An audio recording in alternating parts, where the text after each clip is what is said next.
சூடிக் கொடுத்த சுடர்கொடியான ஆண்டாள் 10 பெண் பிள்ளைகளை எழுப்புகிறாள். அதிலே இப்பாசுரத்தினாலே மாமான் மகளே என்கிற பெண் பிள்ளையை எழுப்புகிறாள். தூமணி மாடத்து சுற்றும் விளக்கரிய தூபம் கமலத் துயரனமேல் கண்வளரும் மாமான் மகளே மணிக்கதவம் தாழ்த்திரவாய். தூமணி மாடத்து தூய்மையான இரத்தினங்கள் இழைக்கப் பெற்றிருக்கக்கூடிய மாடங்கள், அந்த மாடங்கள் முழுக்க சுற்றும் விளக்கெரிய, விளக்கானது நன்றாக எரிகிறது, நன்றாக நறுமணமானது கமழ்கிறது. தூபம் கமல துயிலணை மேல் கண் வளரும்.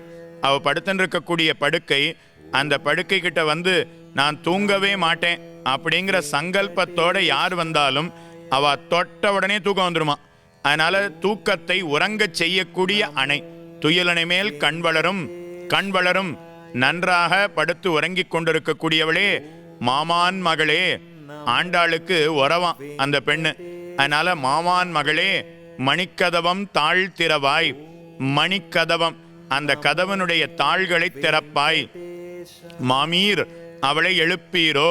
இவ பக்கத்துல இந்த படுத்து உறங்கக்கூடிய பெண்ணனுடைய தாயார் உட்கார்ந்துருக்காளாம். அதனால அவளை பார்த்து மாமீர் அவளை எழுப்பீரோ.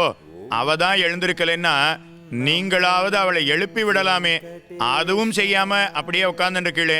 மாமீர் அவளை எழுப்பீரோ. உன் மகள்தான் ஊமையோ அன்றி செவிடோ அனந்தலோ ஏம பெருந்துயில் மந்திரப்பட்டாளோ. உன் பெண்ணு ஊமையோ அப்படின்னு கேட்குறா. ஏன்னா நாங்க இங்கேருந்து கூட்டுண்டே இருக்கோம். அவ வரேன், இதோ வந்துடுறேன், 5 நிமிஷத்துல வந்துடுறேன், ஒரு 2 நிமிஷம் இருங்கோ வந்துடுறேன், ஏதாவது ஒன்று சொல்லணுமே, ஒண்ணுமே சொல்லாம அப்படியே படுத்துருக்காளே. ஊமையோ அன்றி செவிடோ. அன்றி செவிடோ இல்ல நாங்க சொல்ற வார்த்தை காதுலையே விழலையோ, காதுலே செவியிலே துளையில்லையோ. செவிடோ அனந்தலோ. அனந்தலோ அப்படின்னா கண்ணனோட இரவு பொழுது முழுக்க இருந்துட்டு இப்ப அதனால உறங்கிக் கொண்டிருக்கிறாளோ. அனந்தலோ ஏம பெருந்துயில் மந்திரப்பட்டாளோ. பெருந்துயில் மந்திரப்பட்டாளோ. மந்திரப்பட்டாளோ யாராவது மந்திரம் போட்டு அம்மான் பொடி தூவினாருண்டோ அப்படின்னு தெரிவிக்கிறா. ஒரு பொடியை வச்சுருப்பா. சிறு குழந்தைகளை யாராவது தூக்கிட்டு போகணும்னா அவ ஒரு பொடி வச்சுண்டு அந்த பொடியை அந்த குழந்தை மேல தூக்கி அப்படியே வீசிடுவாளாம். அது முகத்துல பட்டுடுத்துன்னா யார் வீசினாரோ அவளை பார்த்து மாமா மாமா மாமா அப்படின்னு அந்த குழந்தை அவர் பின்னாடியே போயிடுமா. யாரும் இல்லாத இடம் வரைக்கும் அப்படியே கூட்டிட்டு போய் அந்த குழந்தையை தூக்கி தானும் அபகரித்து சென்று விடுவார்களாம். அப்படி உன்னுடைய முகத்துல யாராவது அம்மான் பொடி தூவி விட்டார்களோ, மந்திரப்பட்டாலோ, யாராவது காவல் ஏமப்பட்டாலோ, யாராவது காவலுக்கு இருக்காளா, இவாளோட பேசக்கூடாது, வெளியில செல்லக்கூடாதுன்னு யாராவது காவலுக்கு இருக்காளா, ஏம பெருந்துயில் மந்திரப்பட்டாலோ. மாமாயன் மாதவன் வைகுந்தன். மாமாயன் ஆச்சரிய பூதனாக இருக்கக்கூடியவன். மாமாயன் மாதவன் நாச்சியாரோடு கூடியிருக்கக்கூடிய பகவான். நாச்சியாருக்கு வல்லபனாக இருக்கக்கூடிய பகவான். மா அப்படின்னா பெரிய பிராட்டியார். மாயா அப்படின்னா பெரிய பிராட்டியாருக்கு. மாயா தவஹ. தவஹ மாயா தவஹ மாதவஹ. பெரிய பிராட்டியாருக்கு கணவனாக இருக்கக்கூடியவன். திருமகள் கேள்வன் அப்படின்னு அர்த்தம்.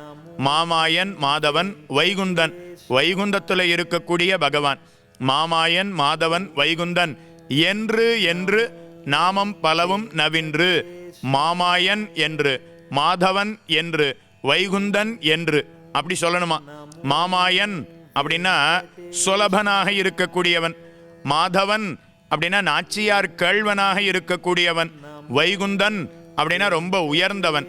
அப்ப எளிமை அப்படின்னு சொல்லி பகவானுடைய திருநாமம் எளிமைக்கு இருக்கக்கூடிய பெயர்கள் எல்லாத்தையும் சொல்லணுமா. அடுத்து நாச்சியாரோட கூட இருக்கக்கூடியவன், அதுக்காக ஒரு 1000 திருநாமத்தை சொல்லணுமா. பகவானுக்கு இருக்கக்கூடிய மேன்மை, அவனுக்கு இருக்கக்கூடிய உயர்த்தி, அவனுக்கு இருக்கக்கூடிய பரத்வம், இதெல்லாத்தையும் ஒரு 1000 திருநாமத்தால சொல்லணுமா. அதனால எளிமைக்காக ஒரு விஷ்ணு சஹஸ்ரநாமம், மாயாதவனான திருமகள் கேள்வனுக்காக ஒரு விஷ்ணு சஹஸ்ரநாமம், அடுத்து வைகுந்தநாதனுக்காக ஒரு விஷ்ணு சஹஸ்ரநாமமா. அதனால மாமாயன் மாதவன் வைகுந்தன் என்றென்று நாமம் பலவும் நவின்னு பகவானுடைய ஒரு திருநாமத்தை சொல்லக்கூடாது, பல திருநாமத்தையும் எப்போதும் சொல்லிக்கொண்டே இருக்க வேணும். அப்படி இருக்கக்கூடிய கண்ணனோடு நாமும் சேர வேணும். அதனால வந்து சேருவாய் என்ன இப்பாசுரத்தினாலே மாமான் மகளே என்கிற பெண்ணை எழுப்புகிறாள். திருவாய்ப்பாடியில ஆண்டாளுக்கு உறவு இருக்கான். எங்கே தெரிகிறது? மாமான் மகளே அப்படின்னா ஆண்டாளுக்கு மாமா அங்க இருக்காளாம். அந்த மாமாவனுடைய பெண்ணா. ஆண்டாளுக்கு மாமா அங்க இருக்கான்னு எப்படி தெரிகிறது அப்படின்னா, ஆண்டாள் திருப்பாவை மட்டுமல்லாமல் நாச்சியார் திருமொழி என்று மற்றொரு திவ்ய பிரபந்தத்தை அருளி செய்திருக்கிறாள். அதுல ஒரு பாசுரத்தினால காட்டுகிறாள். மதுரை பதினாடி நம் தெருவின் நடுவே வந்திட்டு அப்படின்னு சொல்லுகிறாளாம். நம் தெருவின் நடுவே வந்துட்டு. நம் தெரு அப்படின்னா வடமதுரையில ஆண்டாளுக்கு ஒரு தெரு இருக்கான். ஏதாவது சொந்த வீடு இருந்தா தானே அந்த வீடு என்ன தெருவில் இருக்கோ அதை நம்முடைய தெருன்னு சொல்ல முடியும். ஆண்டாள் பிறந்தது ஸ்ரீவில்லிபுத்தூர். ஆனா வடமதுரையை பாடும்போது நம்முடைய தெரு அப்படின்னு சொல்லுகிறா. அப்ப அந்த தெருவில் அவளுக்கு வீடு இருக்கு அப்படின்னு தானே அர்த்தம். யாரு ஆண்டாளுக்கு வீடு கொடுத்தான்னா மாலாக்காரருடைய கிரகம் தன்னதிரே என்று வியாக்கியானத்துல தெரிவிக்கிறார். மாலாக்காரர் அப்படின்னு ஒருத்தர் கண்ணனுக்காகவே புஷ்பத்தை தொடுத்து அதை கண்ணனுக்கு சூட்டக்கூடியவர் மாலாக்காரர். கண்ணன் கம்சனை கொல்லணுங்கிறதுக்காக வடமதுரைக்குள்ளே நுழைந்தான். யமுனையில தீர்த்தமாடினான். வண்ணானிடத்திலிருந்து வஸ்திரத்தை தானும் வாங்கி சாற்றிக் கொண்டான். அதுக்கப்புறம் மாலாக்காரருடைய கிரகம் இருக்கிறதுலேயே சின்ன தெரு. அந்த தெருவுக்குள்ள சிறிய வீடு.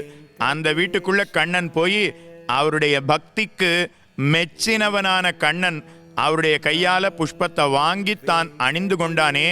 அந்த மாலாக்காரர் பார்த்து இனிமே இந்த வீடு பெரியாழ்வாருக்கு சொந்தம் அப்படின்னு எழுதி வச்சிட்டாராம். ஏன் பெரியாழ்வாருக்கு எழுதி வைக்கணும்னா, மாலாக்காரரும் புஷ்ப கைங்கரியம் பண்ணினார். பெரியாழ்வார் ஆண்டாளுடைய தகப்பனார் பெரியாழ்வார் விஷ்ணு சித்தர் அப்படின்னு பெயர். அவரும் அதே புஷ்ப கைங்கரியத்தை பண்ணினார். அப்படின்னா நான் செய்த தொண்டை எந்த பெரியாழ்வார் பண்ணினாரோ அவருக்கு தான் என் வீடு என்ன எழுதி வச்சுட்டாராம். இப்ப பெரியாழ்வார் இடத்திலிருந்து ஆண்டாளுக்கு அந்த கிரகம் வந்திருக்கான். அதனால அந்த தெருவை பார்த்து நம்முடைய தெரு என்று சொல்லுகிறாள்.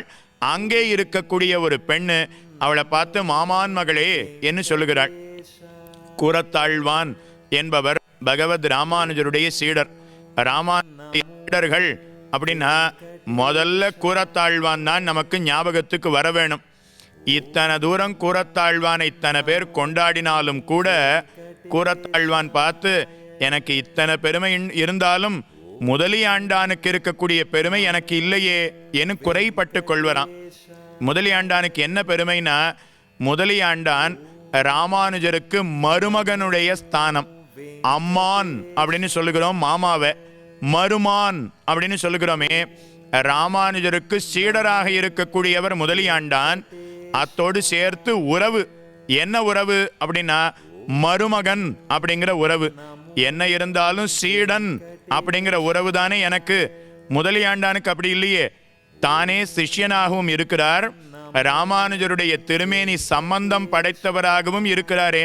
அதனால முதலியாண்டானுக்கு இருக்கக்கூடிய பெருமை எனக்கு கிடையாது என்று கூரத்தாழ்வான் தெரிவிப்பறான். இது ஆண்டாள் பார்த்து நானுமே ராமானுஜருக்கு ஒரு உறவு வேணும் என்று ஆசைப்பட்டாள்.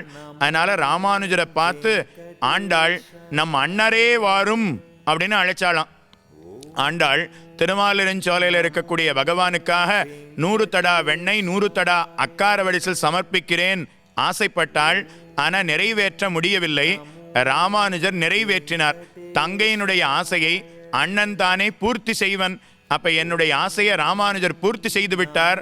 அதனால ராமானுஜரை பார்த்து நம் அண்ணரே வாரும் என்று ஆண்டாள் அழைத்தாளாம். அதனால ஆண்டாளே பார்த்து ராமானுஜரோடு ஒரு திருமேனி சம்பந்தம் வேணும் என்று ஆசைப்பட்டாளே. பகவானுடைய அடியவர்களோடு திருமேனி சம்பந்தம் இருந்தால் அதுவே நமக்கு ஞான பக்தி வைராக்கியங்களை மூட்டி வைகுண்டத்திலே சேர்த்துவிடும் என்பதை ஆண்டாள் மாமான் மகளே என்கிற பெண் பிள்ளையினுடைய அழைப்பை அழைத்து காட்டினாள். இந்த அர்த்தங்களை எல்லாம் காட்டின ஆண்டாளுடைய திருவடித்தாமரைகளுக்கு பல்லாண்டு பாடுவோம்.